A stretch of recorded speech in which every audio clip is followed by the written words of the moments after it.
Ser Podcast.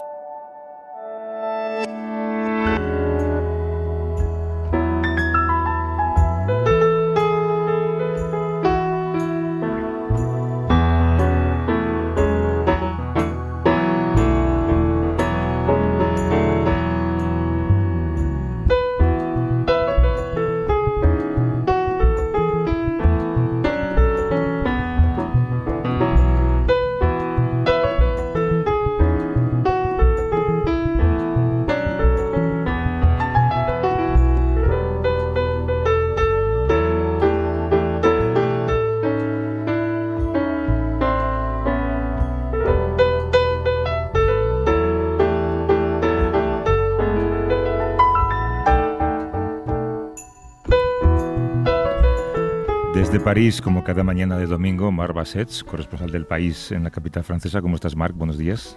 Hola, buenos días, Javier. Bonjour. ¿Cómo va la semana? ¿A qué te has dedicado esta semana? Bueno, esta semana me toman los días de descanso y también me estoy acabando un reportaje largo en el que llevo trabajando desde hace tiempo y a ver si lo acabo de escribir. Pero bueno, la actualidad francesa, ¿qué tema crees que sigue ocupando los titulares? Ya me lo puedo imaginar. Pero déjame preguntarte entonces por la opinión pública francesa. ¿Tú crees que desde Francia se contemplaba con interés la coronación en Londres o con cierta distancia? Sí, yo creo que con interés, con fascinación, con un punto de envidia, pero también de compararse, ¿no? Porque Francia es una república. Francia le decapitó. Ahora decapitó al rey. Pero es una república, yo creo, en mi opinión, es la república más monárquica que conozco, en la que hay una pompa y una circunstancia como en Reino Unido, y el presidente de la república tiene mucho de monárquico. ¿Hay monárquicos en Francia? ¿Hay gente que plantea, aunque sea remotamente, ese debate? Sí, a verlos haylos. Y hay como así grupúsculos y debates de gente muy minoritaria, ¿no? Incluso hay una batalla entre dos casas, la Orleans y la Borbón, en el que hay la casa de Borbón tiene un potencial rey que se reclama como posible monarca de Francia, que es Luis Alfonso de Borbón, ¿no? Entonces los borbonistas, no sé si lo digo bien, pero los partidarios de la casa de Borbón reclaman que Luis Alfonso de Borbón debería ser el monarca de Francia, debe ser Luis XX. Sí. Bueno, y luego tenéis políticos que parece que llevan una corona puesta, pero esa es otra historia. Venga, vamos a empezar.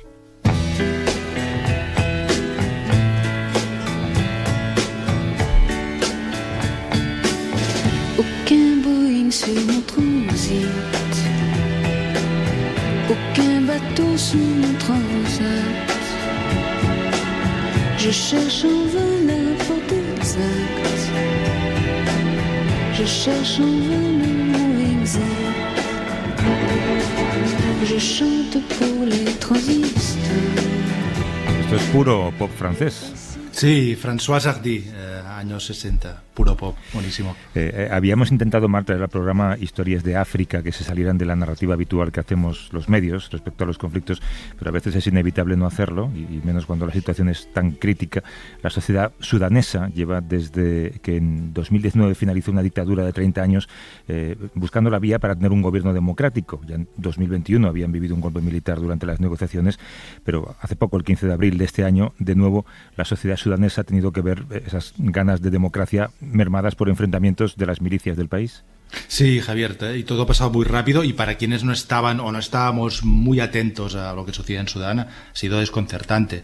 Se enfrentan estos días, estas últimas semanas en Sudán, dos facciones militares, dos generales. De un lado, las Fuerzas Armadas de Sudán, lideradas por el general Abdel Fattah al-Burhan, que es el presidente de facto de Sudán, y del otro, las Fuerzas de Apoyo Rápido, una milicia dirigida por otro militar, otro general, Muhammad Hamdan Dagalo, conocido como Hemeti. Cerca de 500.000 de civiles han muerto ya, hay muchos más heridos, unos 100.000 refugiados, una situación humanitaria que, según una nota de Acción contra el Hambre, empeora, y se han visto momentos de combates violentísimos y durísimos en la capital, Jartum, y en otros puntos del país. Sudán, 47 millones de habitantes, es el tercer país más grande de África en extensión, y además tiene una situación estratégica clave, próxima al Mar Rojo, al Golfo Pérsico y en un continente en el que, lo hemos comentado otras veces, ¿no? China y Rusia avanzan y las potencias occidentales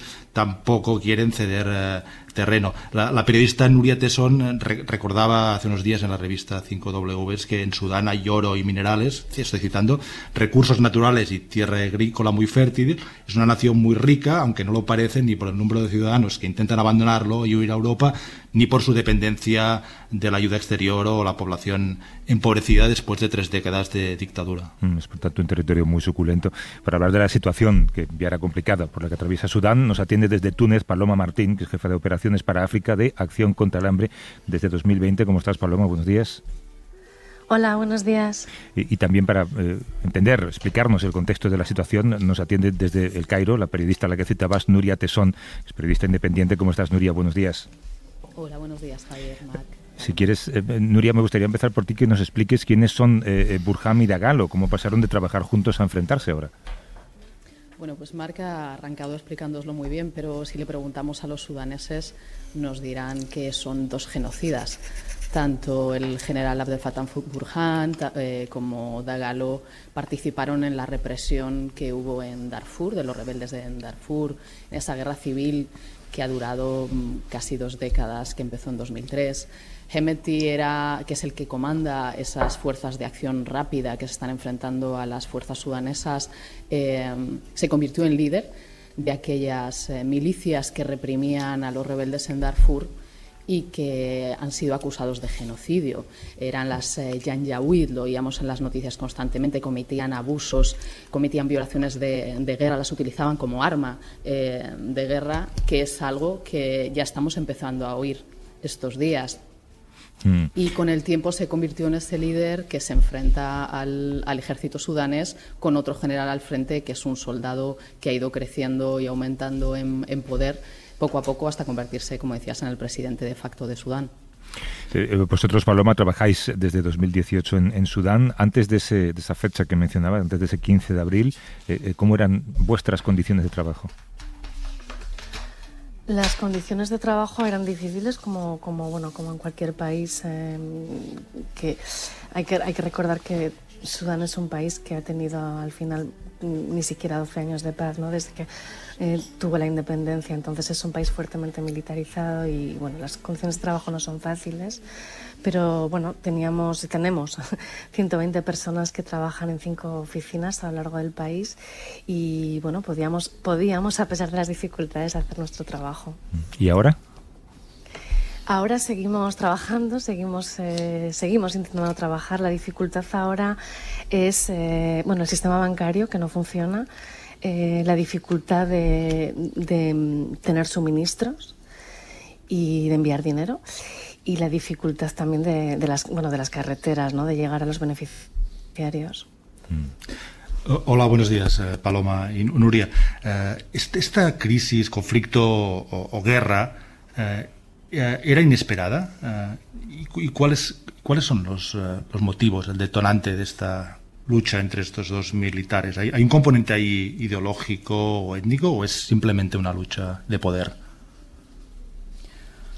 Bueno, pues desde luego lo que no hay es una mano extranjera, como hay veces que siempre tendemos a pensar, que haya sido la causante del conflicto. Es un conflicto que ha surgido desde dentro, ese enfrentamiento entre las milicias que se calcula que son en torno a 100.000 efectivos contra el ejército. Lo que ocurre es que se las intentaba integrar dentro del propio ejército para poder dar paso a ese gobierno de transición, y estos 2 generales se enfrentan. Básicamente es una lucha de poder entre ambos generales, no es una lucha propiamente étnica como también tenemos a pensar en África. Es una lucha entre 2 militares que no están dispuestos a dejar un poder que económicamente es muy beneficioso para ambos. Hemeti, por ejemplo, se ha hecho rico controlando las minas de oro, mientras Burhan ha llegado a convertirse en el señor de Sudán a través de ese golpe de Estado.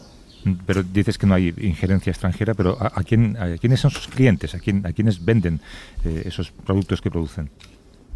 Bueno, pues aquí principalmente podemos hablar de Emiratos Árabes Unidos y de Rusia. Se ha estado hablando mucho de la presencia de esos mercenarios Wagner sobre el terreno. Algunos informes hablan de que podrían continuar apoyando a las fuerzas de acción rápida, y lo que está ocurriendo es que Hemeti ha hecho toda su fortuna vendiendo a Emiratos Árabes Unidos y enviando apoyo para la guerra de Yemen a Emiratos Árabes Unidos y haciendo ese intercambio. Paloma, ¿qué noticias tenéis en estos momentos de la gente de vuestra organización que está trabajando en el terreno? ¿Cómo es la situación actualmente en este momento en Jartum y en otros lugares del país? Bueno, en Jartum es muy complicada. También. Nosotros tenemos oficinas, como te decía, en cinco lugares. De los 5 lugares, estos 2 son los que son realmente difíciles. Llegamos a tener comunicación afortunadamente a diario con los equipos.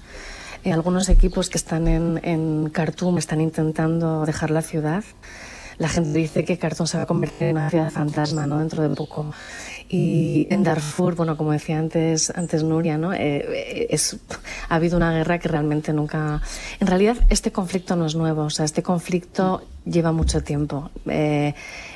Lo que es nuevo es que ha llegado a Khartoum, ha llegado a la capital, pero el conflicto es una continuación del conflicto que ya existía, ¿no?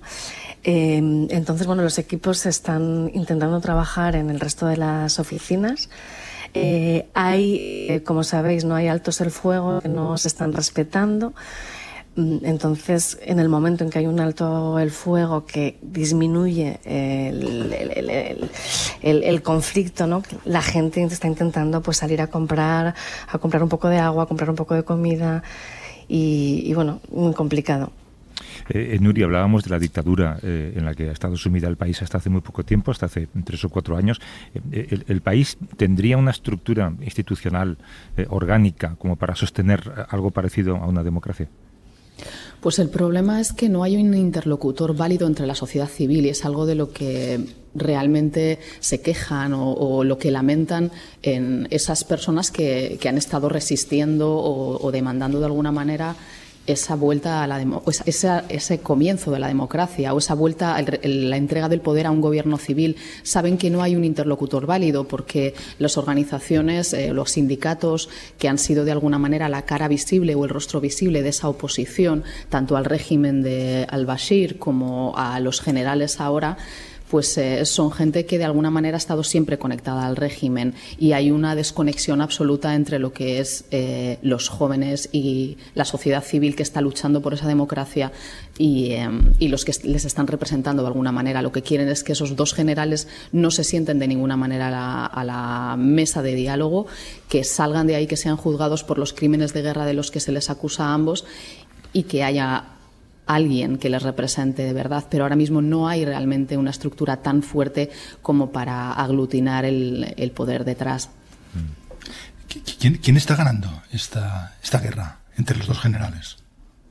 No se sabe quién la está ganando, pero desde luego la está perdiendo el pueblo sudanés. Hablabais antes de 100.000 personas que podrían haber tomado refugio en otros países, pero se habla de 450.000 que han sido desplazados internos. Ya países como Egipto, donde estoy ahora mismo, ya se nota en las calles del Cairo, donde ya había 4 millones de refugiados sudaneses, pero ya se nota que cada vez hay más gente que está empezando a venir. Han entrado más de 17.000 personas en estos últimos días. También han salido hacia Arabia Saudí, que es otro actor importante en este conflicto también por los intereses que tiene. Entonces, es difícil predecir quién va a ganar. Desde luego, la fuerza aérea la tienen las fuerzas sudanesas, pero la fuerza sobre el terreno y la guerra de guerrillas la saben luchar las milicias de las fuerzas de acción rápida, y es una guerra donde, como bien estaba explicando Paloma, hay muchos problemas de abastecimiento, de combustible, no hay electricidad, y la gente necesita huir porque por fin ha llegado a la capital después de haber estado destrozando otras áreas más remotas del país. Que son flujos muy, muy complejos. Tú hablabas de 400 y pico mil personas. Desde Acción contra el Hambre se habla, Paloma, de 330.000 personas desplazadas internamente, dentro de las cuales por lo menos un tercio son refugiados de otros países. ¿De dónde venían y a qué países pueden ir con esta situación? Exactamente. Ahora que estamos hablando de esto, es algo que a mí me conmueve de una forma muy especial, porque Sudán es uno de los países que más ha acogido refugiados, ¿no? Está entre los primeros 7 países receptores de refugiados y el segundo en África después de Uganda. Ha acogido personas que venían pues de Etiopía, que venían de Siria, de Yemen, de la República Centroafricana, de Chad, de Eritrea, de South Sudán, del sur de Sudán. Y hoy efectivamente están saliendo del país, intentando salir. Como decía Nuria, pues Egipto es el primer país que está recibiendo refugiados, pero también Chad, también South Sudán, que están todos los refugiados que ya vivían allí, que están volviendo, y nuevos, y Eritrea, ¿no? Entonces, más los desplazados internos. Nosotros en nuestras oficinas de White Nile y Blue Nile estamos ya recibiendo desplazados, y se ven que la sociedad sudanesa, que es una sociedad, si yo la tengo que definir, la definiría como esencialmente acogedora, está acogiendo gente, bueno, las familias en colegios, en las mezquitas. La situación sí es realmente dramática. La situación que explicáis. Discúlpame, simplemente es que según con lo que está diciendo Paloma, creo que es importante recordar precisamente que Sudán es un país que acoge porque está rodeado de países que han pasado por conflictos, y eso puede ser una de las claves para lo que está pasando ahora mismo de cara al futuro y a un empeoramiento potencial de la situación sobre el terreno, afectándonos a todos. Marc. Sí, dibujáis un panorama bastante poco esperanzador. ¿Qué solución veis para este impasse, esta situación, esta guerra, esta crisis humanitaria?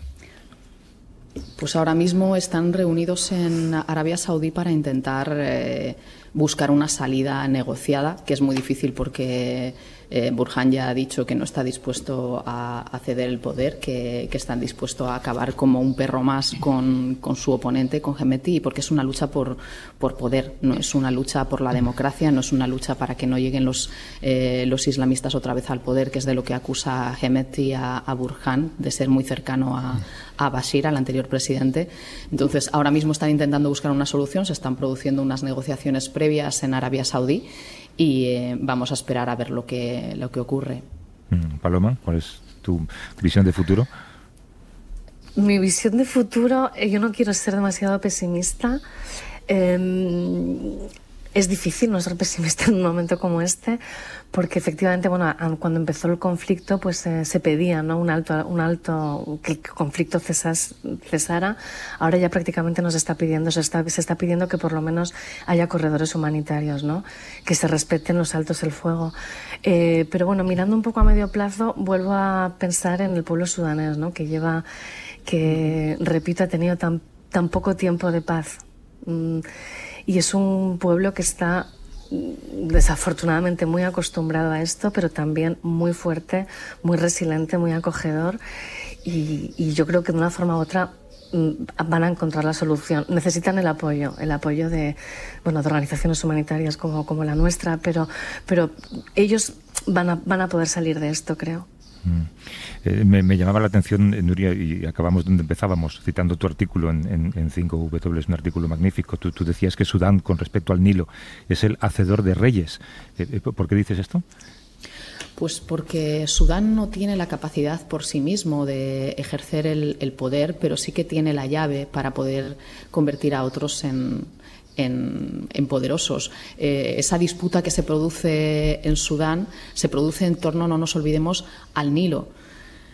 Sudán es uno de los países por los que pasa y que aporta más caudal a ese río, que va a permitir a Etiopía convertirse en una potencia energética, pero que además le va a permitir a Sudán controlar algo que no ha podido controlar hasta ahora, que es el caudal con el que irriga tierras que son muy fértiles y que en medio de una crisis climática como la que estamos viviendo van a ser fundamentales para la supervivencia de la población de países como Arabia Saudí o como Turquía, que también tiene tierras alquiladas en la región. Entonces, Sudán podría tener esa capacidad. Por eso, este conflicto que estamos viendo ahora mismo entre dos generales no es entre dos generales y podría arrastrar, como ya se advierte desde Estados Unidos, a muchos más países.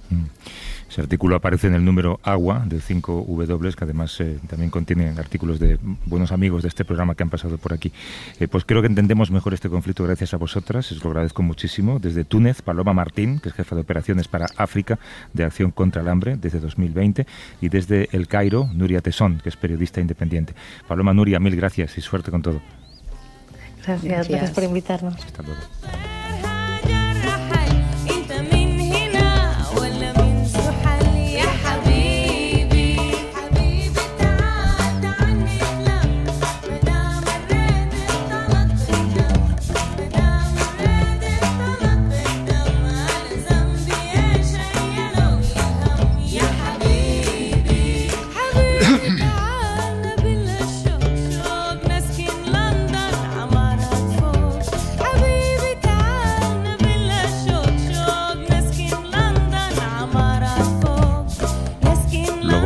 Pones la lista de canciones, pero para quien no esté usando Shazam ahora mismo, ¿esto qué es, Marc? Esto es Al-Sara and the Nubatones. Son sudaneses afincados en Estados Unidos y tocan música de Sudán. Es un ritmo buenísimo. Vamos a escuchar un rato y volvemos ahora.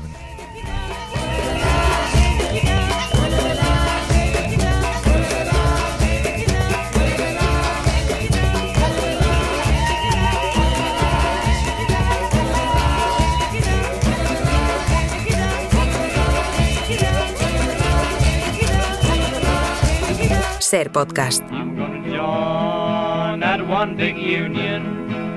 I'm gonna join it by myself. Don't want nobody to join it for me. I'm gonna join one big union by myself. And if that road gets rough and rocky, and the hills get steep and high, we'll sing as we go marching, and we'll win the one big union by and by. You've got to join that one big union, CIO. You've got to join it by yourself. Everybody here will join it with you. You've got to join one big union by yourself. Podríamos decir que este es uno de los primeros himnos sindicalistas de Estados Unidos, Marc. Sí. Woody Guthrie, el padre del folk, ¿no? El mentor de Bob Dylan y de la canción Protesta. Voy a inscribirme al sindicato, es el título de la canción. Voy a inscribirme al sindicato. Al gran sindicato. Este lunes, en Estados Unidos, el sindicato de guionistas convocó a una huelga para reclamar condiciones laborales justas. Un 98% casi de las aproximadamente 11.500 personas que conforman ese sindicato votaron a favor de la huelga, después de 6 semanas de negociación con la Alianza de Productores de Cine y Televisión para un convenio justo. En 2007, y yo lo recuerdo perfectamente, fue la última vez que convocaron una huelga para negociar sus condiciones laborales como gremio. Entonces, pues muchos programas dejaron de emitirse, pasaron meses enteros hasta que algunos pudieron regresar, pero la situación ahora les ha llevado a reclamar mejoras ante un mercado que ha cambiado mucho en los últimos 15 años. Cuando fue la última huelga no había, por ejemplo, plataformas, ¿no? Sí, me acuerdo también de aquella huelga de 2007. El cambio es son las plataformas, ¿no?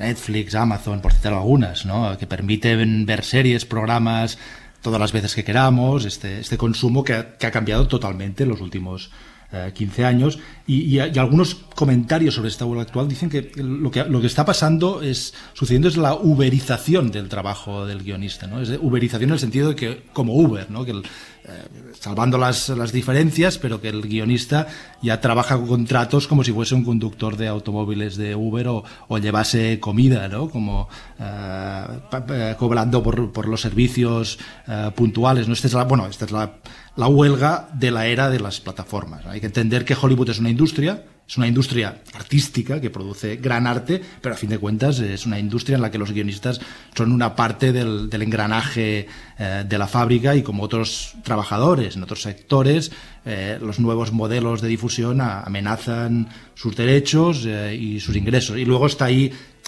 otra amenaza en el horizonte, o no tan horizonte, que es la inteligencia artificial, que también está en este debate, ¿no? Y bueno, esta es la situación. Desde hace unos días ha empezado esta huelga y veremos cómo afecta. Es una huelga que afecta a lo que consumimos, ¿no? Al entretenimiento que consumimos en todo el mundo. Sí, además es una pieza del engranaje fundamental, porque en estas huelgas los espectadores descubren que, por ejemplo, pues un cómico no tiene chistes, sino hay guionistas detrás para escribirlos, ¿no? Para hablar sobre las demandas del colectivo nos atiende desde Los Ángeles, no sé si desde Hollywood precisamente, pero desde Los Ángeles, Julia Fontana, que es guionista del Sindicato de Guionistas en Estados Unidos y ha escrito proyectos muy conocidos como Lucifer en Netflix o The In-Between en la NBC.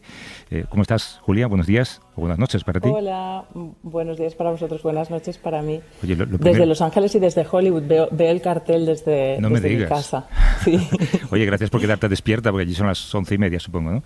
De nada, somos muy fans incondicionales tuyos, Javier, así que por eso... ¿Qué me dices? Y no por otra cosa, porque tengo 3 hijos muy pequeños, o sea que estar despierta a las 11:30 de la noche no es cualquier cosa. Pero bueno, también me parecía importante hablar de la huelga, de lo que estamos reivindicando y todo eso. Claro, a mí me gustaría que nos ayudaras a entender cuál es vuestra situación y qué es lo que pedís. Pues Marc lo ha explicado bastante bien.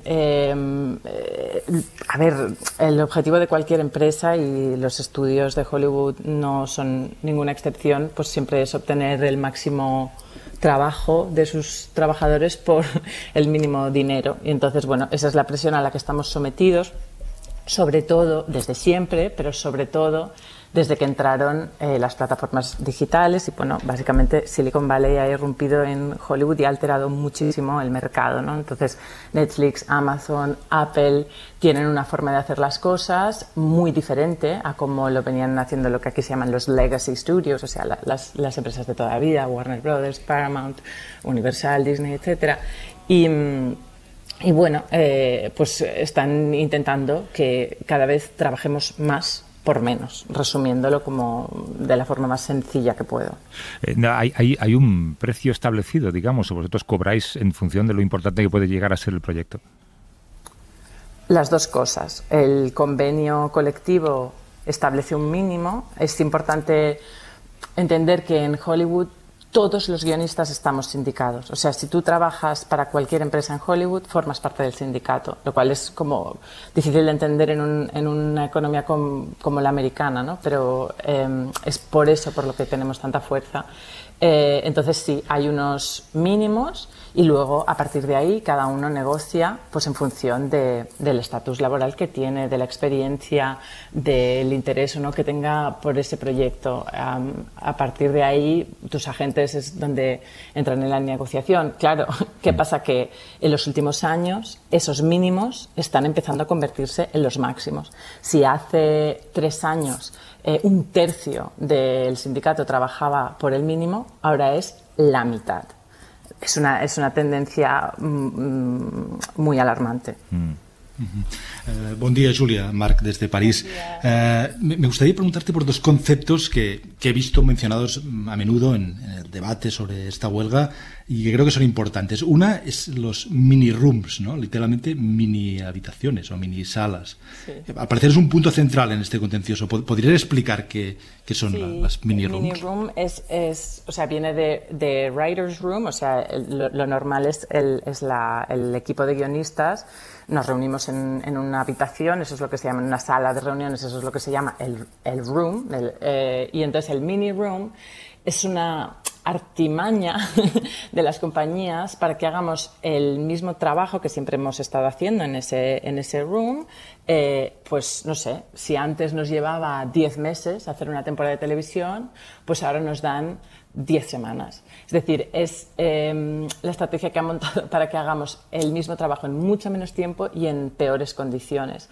Antes, básicamente, se contrata a menos guionistas por episodio y por serie, y se hace antes de que esa serie esté en producción, es decir, se esté rodando, y también a veces incluso antes de que esa serie tenga lo que se llama un green light, es decir, antes de que se sepa si esa serie va a tirar adelante o no. Esto complica muchísimo el trabajo de un guionista porque, bueno, el trabajo de un guionista de televisión no es solo escribir, es escribir y producir. Nosotros escribimos y nos adaptamos un poco a lo que va pasando una vez que nuestros guiones llegan al set, como si dijéramos, una vez que los coge un director o directora, que los actores empiezan a interpretar los personajes, tú te vas adaptando, escribes unas cosas u otras en función de cómo el actor va dando vida a ese personaje, y eso es lo que hace que la televisión funcione y esté viva, ¿no? Entonces, bueno, en el momento en el que pues viene Netflix y te dice, bueno, de momento escribid 4 guiones y luego ya veremos si seguimos o no seguimos. Primero, tú te conviertes en un trabajador con muchísima más precariedad porque no tienes garantizado el empleo como lo tendrías en una serie donde tendrías tu empleo garantizado. Y segundo, la calidad del producto se resiente inevitablemente.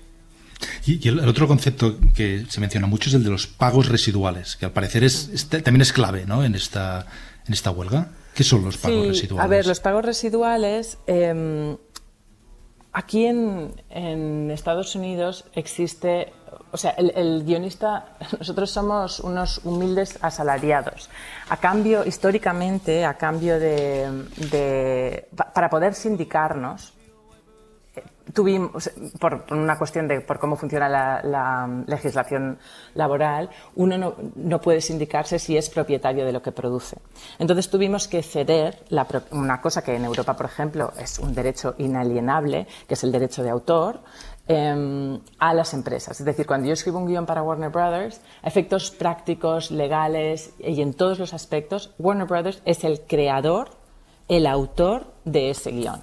A cambio de eso, yo recibo mi pago por el guión y luego, claro, no tengo la capacidad de explotar eso que he creado yo en distintos mercados, en distintas ventanas, ni de ninguna otra forma, ¿vale? Porque el estudio pasa a ser el creador, el autor.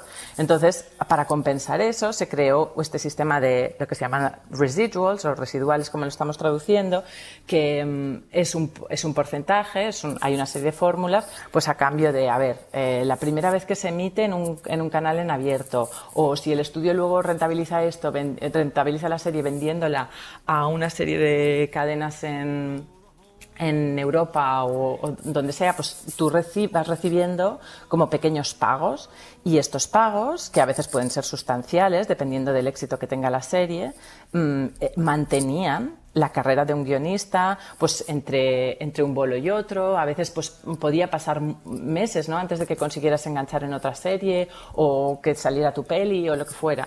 Entonces, cuando llegan las plataformas digitales, se cargan todo ese sistema, porque como ellas no tienen esas mismas ventanas de exhibición, como pues puede tener una cadena de televisión tradicional o un estudio que luego lo vende a esas cadenas, Netflix viene y te dice, bueno, yo es que lo compro y ya, lo compro para mí, para ponerlo yo en mi plataforma, en todo el mundo y para toda la vida. Claro. Entonces, te pagaba, lo primero que intentaron era pues pagar una suma y ya está. Ahora con esto tú te apañas el resto de tu vida.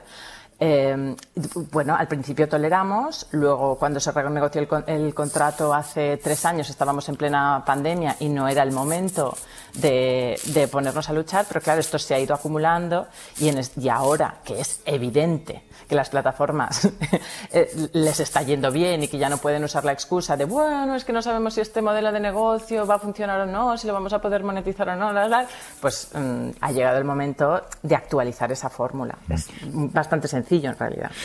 ¿Tú crees que hay de fondo, Julia, también por vuestra parte, una reclamación de la visibilidad de vuestro talento? Es curioso porque yo me he ido a revisar un poco tu filmografía y tú vas a la IMDb, todas las series que has hecho, dirigida por tal, música de tal, con estos actores, y es como que los guionistas no existen. De alguna manera estáis reclamando que la gente se dé cuenta de que las series no existirían sin vosotros. Yo no siento que el público no tenga eso claro. Fíjate, creo que en ese sentido, así como guionista de cine en España sí me he sentido mucho así, sé que mis compañeros en España, es increíble, la invisibilización del guionista en la industria española es alucinante, pero esto tiene que ver pues con la tradición europea de que el director es el autor y con cómo es el cine. En televisión pasa mucho menos. Y de hecho en televisión tenemos todo el poder del mundo. O sea, yo voy a un set y allí mando yo. Y por encima del director o directora y de quien se ponga por delante. Pero sí que creo que tenemos esa reivindicación sin duda con respecto a las empresas. Es decir, con respecto a los estudios que nos contratan y que pretenden hacernos creer que somos sustituibles por máquinas o que pueden doblegarnos haciéndonos contrapropuestas ridículas o directamente no entrando ni siquiera a sentarse a la mesa de negociaciones para contestar algunas de nuestras propuestas a las que simplemente nos han contestado no, punto. O sea, sin ofrecer una contrapropuesta. Entonces, sí, en ese sentido sí les estamos diciendo a las empresas, oye, todo lo que tenéis y todo el dinero que estáis ganando vendiendo trajes de Elsa y figurines de R2D2 es por nosotros. Marc. Sí, y ahora estáis en huelga, significa que los proyectos están parados. ¿Cómo afectará a las series en las que, si puedes dar el ejemplo de en las que tú estás trabajando, los programas o series en las que tú estás trabajando? Yo dejar ahora o sea, yo ya había decidido dejar la serie por motivos profesionales aparte de la huelga, pero es un ejemplo muy claro de una serie de emisión en abierto. Es como la serie número 1 de CBS, de la CBS, que se llama Fire Country. Es la típica serie de bomberos. Y bueno, pues claro, ese room, que no era un mini room, era un room en condiciones, porque es una serie de 22 en abierto, de 22 episodios en abierto para una cadena tradicional, pues mira, tenía que empezar este lunes. Ese room empezaba este lunes. Entonces ahí es cuando nos poníamos a escribir los episodios y hubiéramos empezado a rodar seguramente en junio. Entonces eso ya no va a suceder y la cadena tendrá que apañarse. Seguramente pues lo que hagan será, evidentemente tirarán de reemisiones, y lo que hará, es posible, dependiendo de lo que dure la huelga, que recorten, pues si iban a hacer 22 episodios, pues a lo mejor harán 18 o 15 o 13, no sé. Lo que pasó en la huelga del 2007-2008 fue eso, que las series de 22 pues se convirtieron en series mucho más cortas. De todas formas, eso... Claro, no es la mayor parte del contenido, ¿no? De alguna forma eso es una excepción. Y bueno, yo tenía suerte de estar trabajando en una de estas series que son como un barco que se hunde. Netflix, Amazon, Apple, me imagino que tienen contenido para rato. El otro día vi imágenes de una manifestación, bueno, una concentración de guionistas, y los carteles eran, claro, son guionistas, eran muy ingeniosos. Uno de ellos decía, pagadnos mejor o contamos el final de Succession. Lo vi. Julia Fontana, que es guionista del Sindicato de Guionistas en Estados Unidos, ha trabajado en proyectos como Lucifer o ahora mismo, como decía ella, la típica serie de bomberos de Fire Country. Y oye, te agradezco mucho que escuches la radio desde Hollywood. Desde aquí, sí. Gracias a mi marido, sobre todo. Somos muy de radio y muy de Cadena SER. Sí, pues a tu marido le llamaremos cuando haya huelga del sindicato de directores, creo, ¿no? Efectivamente. Un beso, Julia, gracias. Un abrazo Hasta a luego. vosotros.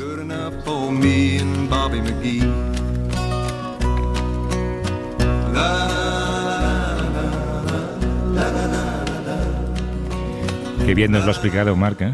Sí, muy bien. Sí. Entiende mucho mejor. Esto es Gordon Lightfoot. Gordon Lightfoot, cantante de country canadiense que ha muerto esta semana. Un pequeño homenaje. Oye, te despido hasta la semana que viene. Gracias, Marc. Gracias, Javier. Hasta la semana que viene. Un abrazo.